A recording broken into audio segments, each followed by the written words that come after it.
Welcome back to my channel. So आज मैं आई हूँ new reaction video of Harsh Gujral. Harsh Gujral की एक न्यू स्टैंड अप कॉमेडी आई है जिसका टाइटल है ट्रेन। ट्रेन के ऊपर उसने अपने एक्सपीरियंस शेयर करे होंगे। मे बी देखते हैं वीडियो में क्या इंटरेस्टिंग होने वाला है। एंड एक इंटरेस्टिंग चीज ये भी है गाइस कि मैंने इस वीडियो से जस्ट पहले एक स्ले पॉइंट की वीडियो आई थी एक्सपेंसिव ट्रेन के ऊपर, वो मे बी आपको कल मिल जाएगी एंड उसके ऊपर भी मैंने वीडियो बनाई है। तो बिना किसी देरी के वीडियो शुरू करते हैं। अगर आप चैनल पे न्यू हैं तो please subscribe my channel. So let's start. Best है गुड़गांव। इतने भाई साहब नीचे कर लो, कैमरा हो गया बना लिया, कैमरा नीचे कर लीजिए, बहुत डिस्टर्ब करता है भाई साहब। कैमरा नीचे कर लो भाई, आपको नहीं पता क्या क्या हो रहा है। आप बाहर डालोगे, हम अंदर।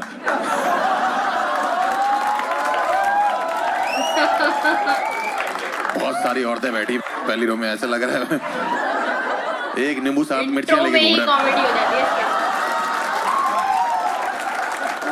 Very nice. लड़कियां बैठ रही हैं, लड़के बैठ रहे हैं। मेरा एक क्वेश्चन है, एनीवन पीछे भी कोई बता सकता है इनकी, बताइए ना।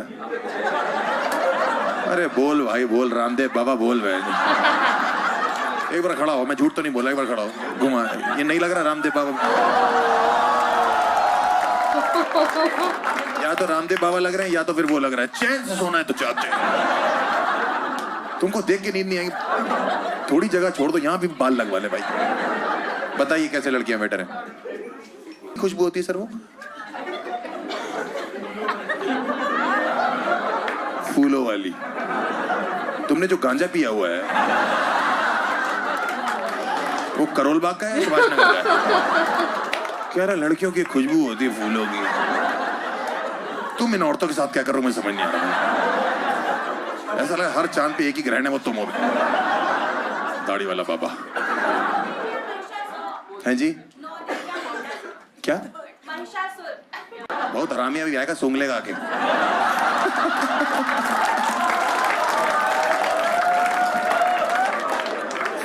खड़े खड़े ये लोग कंटेंट बना देते हैं, ऐसा लगता है। किसी का लाइफ में फनी ब्रेकअप हुआ, कोई बताना चाहता है? मैं बताऊं फिर अपना। आपने तो बताया अपना, जैसे थिंग्स डिडंट वर्क आउट। क्यों हुआ मैम आपका? बताइए ना, क्या नाम है आपकी? He started what? उसने रोना शुरू कर दिया था when I found out he cheated. I did not understand। मतलब क्या बोला उसने, समझ ही मैं जमीन से पनीर उठा के खाता हूँ। मुझे झांट समझ नहीं आ रहा, बोल क्या रहा बहन? ऐसा लग रहा आपकी जीभ ने कर्सिव राइटिंग कर रखी है। मुझे इस पूरी लाइन में कुछ समझ नहीं आया। सूंघ के बताओ क्या बोल रही है।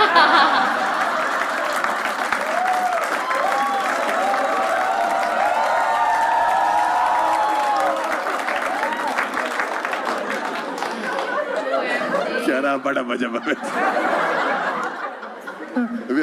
कम अगेन बोलिए ना। रोना शुरू कर दिया था। उसने रोना शुरू कर दिया था जब इसने ब्रेकअप किया। नहीं, क्योंकि क्या बोलना तुम है? दोनों बहन पे एक ही जीभ है क्या? सेम बातें दोनों की। Where are you from? Australia. Oh, वही मैं कहूँ, दोनों एकदम कंगारू लग रहे हैं। प्यारे होते हैं, ऐसी गलत नहीं बोल रहा मैं। आपको समझ में आ रहा है मैं क्या बोल रहा हूँ? अरे तो गलत हो गया ना, एक ही तरफ से चल रहा है। Come again. When you रैन क्यों थे? अब आई ना हिंदी में, देखो मैच। ऑस्ट्रेलिया रहने दो। ले आया ना मैं तुम्हें सिडनी से गुड़गांव। ऑस्ट्रेलिया। इंडिया में ना मर्दों के हैरेसमेंट की कोई बात ही नहीं करता। आप देखो, हाँ यहाँ भी हमें जनरल कोटा दे रखा है कि तब तक तुम सबसे आखिरी में आना जब कुछ बचेगा। तो जो मैंने फेस किया मैं बताना चाहता हूँ। आप लोग ने ट्रेन में ट्रैवल किया? ट्रेन में काफी किया आपने। टीटी हो गया। Okay, अब स्टार्ट होता है। पेपर सोप टाइटल के अकॉर्डिंग। पेपर सोप वाले कितने हरामी होते हैं। मेरे पास आया भैया पेपर सोप, मैंने कहा दे दो, कह रहा 10 के 6 ले लो, रास्ते पर काम आएगा। फॉरेन कंट्रीज में क्या होता है, ऑस्ट्रेलिया में क्या होता है मैम, आपकी टिकट कंफर्म नहीं होती, अंग्रेज अपने बच्चों को मना कर देते कि तुम नहीं जा रहे हो, है ना? यही होता है ना, रूल्स फॉलो होते हैं। इंडिया में ऐसा नहीं होता। इंडिया में माँ बाप कहते हैं अरे चले जाओ, किसी और की सीट पे एडजस्ट हो जाना। उस किसी और को पता भी नहीं होता कि किसी और ने उसकी आधी सीट किसी और को दे दी बिना किसी और से पूछे। भाई मैं कानपुर से न्यू दिल्ली ट्रैवल करता, श्रम शक्ति एक्सप्रेस से चलती है। मेरी टिकट कंफर्म थी, ओवरनाइट चल रही थी, सो गया था। रात को 3 बजे करीब मुझे अजीब सी उलझन हुई। भाई मेरी आंख खुली, मैंने देखा एक आदमी आधा मेरी सीट पे आ रखा है और पूरा मेरे ऊपर। कह रहा मेरी टिकट वेटिंग में रहेगी, तो मैंने मेरे घुटनों में कौन सी वेटिंग कंफर्म हो रही है? कह रहा आदमी आदमी के काम आता, मैंने आता होगा लेकिन इस तरीके से नहीं आएगा। कह रहा थोड़ा एडजस्टमेंट कर लो, मैंने इसको कॉम्प्रोमाइज बोलते। कह रहा भैया मुझे पता नहीं लगा मैं यहाँ कब आ गया। मैंने कहा और 10 मिनट मेरी आंख ना खुलती, मुझे पता लग जाना था कि तू आ चुका है।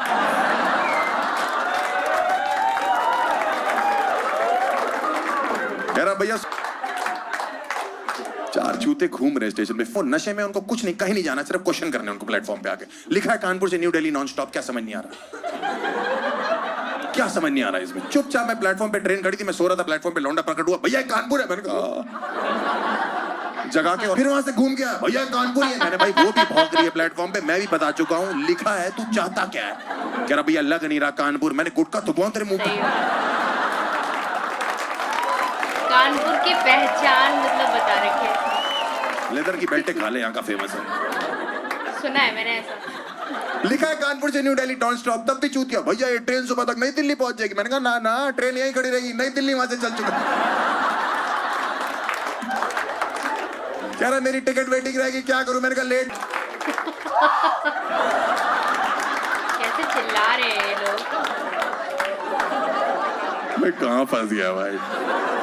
छोटे छोटे शहरों में शो करो, दिल्ली गुड़गांव नहीं करना चाहिए। ऑडियंस अप्लॉज कैसे करिए? Applause भी ऐसे। क्या नाम है सर आपका? पूछ सकता हूँ? गौरव जी के आपके भाई। एक बुढ़ा, with all due respect to all the elderly people, जो बूढ़े लोग होते हैं, एक बुढ़ा ट्रेन में ऐसा होता है जिसकी आखिरी इच्छा ये होती है सुबह 6 बजे उसको बस ये पता लग जाए कि प्लेटफॉर्म किस तरफ आएगा। आदमी उठाने में लगा, उठो बेटा, प्लेटफॉर्म किस तरफ है, प्लेटफॉर्म किस तरफ है, प्लेटफॉर्म किस तरफ है। मेरी आंख गुस्से में खुली, मैंने कहा बीजेपी की तरफ।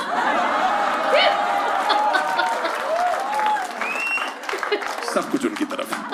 बुढ़ा भड़क गया, कह रहा अच्छा सटायर मारते हो? मैं बगल में आके बैठ जाएंगे, और बेटा कहाँ रहते हो? मैंने अंकल घर पे। कह रहा घर पे तो हम भी रहते हैं। मैंने कहा अच्छा, दिखते तो नहीं। बेटा ये ट्रेन कहाँ रुकेगी? मैंने इसको रोको दादाजी को। ट्रेन से आगे निकल गया ये। क्यों जानना है आपको? जहां जहां ड्राइवर ब्रेक मार देगा। कह रहा ये तो बहुत ही घटिया जवाब दिया आपने। तो आपके सवाल कौन सा नासा हेडक्वार्टर से आ रहे भाई? कह रहे मेरी उम्र ऐसी, मैं फिसल जाता हूं बेटा। बकवास ना करो मेरे से। इंडियन रेलवेज में कल्चर ही यही है हैरेसमेंट के लिए। आपके बगल में आके बैठ जाएंगे, टिकट कंफर्म नहीं होगी, आपसे बकचोदी करने लग जाएंगे, जबरदस्ती रिश्तेदारी बनाएंगे। वो दादाजी मेरे बगल में बैठे तो जबरदस्ती बकैती कर रहे हैं, और बेटा आपका शहर एक बार बता दो। मैंने जैसे ही कानपुर बोला, फालतू का एक्साइटमेंट। आपने पहले क्यों नहीं बताया कानपुर रहते हो? वहां का रहते हो आप? मैंने कहा लाल बगले मेरा एरिया है। आपने बताया क्यों नहीं? टाइम वेस्ट कर दिया। वहां का? मैंने कहा कैंट एरिया है, मैं वहां रहता हूँ। आपने बताया क्यों नहीं है? चाटा मार दिया। मैंने कहा दादाजी आप कहाँ रहते हो? कानपुर में। कह नहीं बेटा मैं तो आगरा का रहने वाला।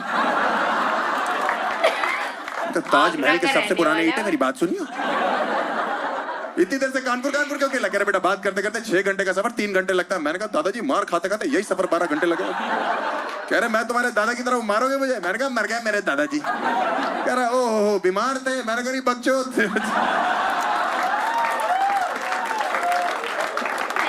पिछले साल मैंने ट्रेन से धक्का दिया था। कह रहा क्यों? मैंने प्लेटफॉर्म पूछ रहे थे। चलती ट्रेन में उसी पे उतार दिया, वहीं रह गए।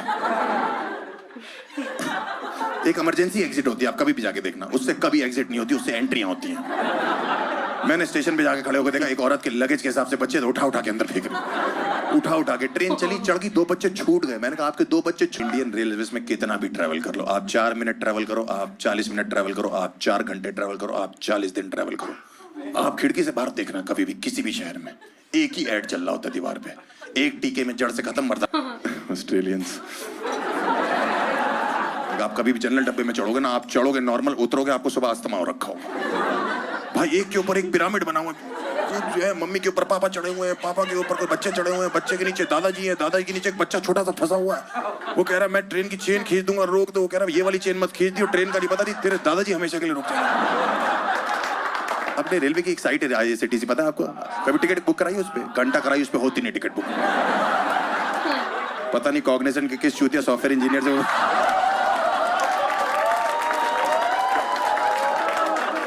इतनी चूतिया साइट है ना सर, वो आप कभी भी जाके देखना। उसका कैप्चा हिंदी में दे रखा, कैप्चा हिंदी में, यार अलावा शाह। लौंडे और चूतिया कीबोर्ड पे ढूंढ रहे हैं, कैप्चा तो टाइप करना पड़ता है। अलावा शाह। मेरे भाई की शादी थी, मैंने टिकट बुक कराई थी, भाई साहब भाभी की प्रेगनेंसी कंफर्म होगी, टिकट वेटिंग में चल रही है। एक टिकट कंफर्म नहीं हो रही, उस पर नाम लिखा हुआ है IRCTC next generation ticketing system, एकदम सही। और एक होती RAC सीट, जिस दिन किसी जवान लौंडे की RAC होती है ना, उसका ड्रीम होता है कि आधी सीट पे लड़की आ जाए। RAC मतलब आधी आधी डिवाइड होती है, जिसको नहीं पता। मेरी एक बार हुई, मैंने चार्ट में चेक किया, एक तरफ गौरव, एक तरफ राहुल।